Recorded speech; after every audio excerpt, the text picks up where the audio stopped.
Ukraine और रूस में जंग छिड़ गई है। इस स्थिति में वहां से भारतीय नागरिकों को सुरक्षित निकाल कर लाने की एक बड़ी समस्या इस समय देश के सामने आ खड़ी हुई है। इस वक्त लगभग 20,000 स्टूडेंट वहां से पढ़ाई कर रहे हैं। इंडियन एम्बेसी ने 15 फरवरी को एक मशवरा जारी किया था।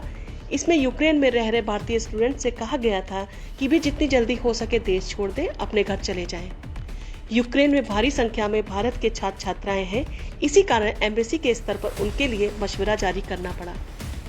इसी तरह 18, 20, 22 फरवरी को भी एडवाइजरी जारी की गई एडिशनल फ्लाइट्स के संबंध में। एयर इंडिया को बार बार अपनी फ्लाइट्स भी यूक्रेन से बुकिंग न मिलने के कारण रद्द करनी पड़ी। हर साल लगभग 8 लाख से ज्यादा students medical entrance exam NEET के लिए बैठते हैं, जबकि भारत में 80 से 90 हजार सीटें ही हैं, जिसके कारण बहुत भारी संख्या में स्टूडेंट्स को मेडिकल सीट मिल ही नहीं पाती है। इसके साथ ही प्राइवेट मेडिकल कॉलेज की फीस बहुत ज्यादा है। मेडिकल कॉलेज में पढ़ने पर सब मिलाकर लगभग 1 करोड़ से भी ऊपर का खर्च आ जाता है।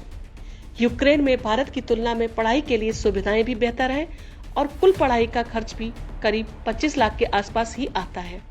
इसके अलावा वहां डायरेक्ट एडमिशन हो जाते हैं। वहां से पढ़ाई पूरी करने के बाद भारत आकर फॉरेन मेडिकल ग्रेजुएट्स एग्जामिनेशन पास करने के बाद ही इंडिया में प्रैक्टिस स्टार्ट कर सकते हैं। फॉरेन मेडिकल ग्रेजुएट एग्जामिनेशन पास न करने पर उस मेडिकल डिग्री का कोई यूज नहीं रह जाता। यही कारण है ज्यादातर स्टूडेंट्स एमबीबीएस, डेंटल और नर्सिंग की पढ़ाई वहां जाकर करते हैं।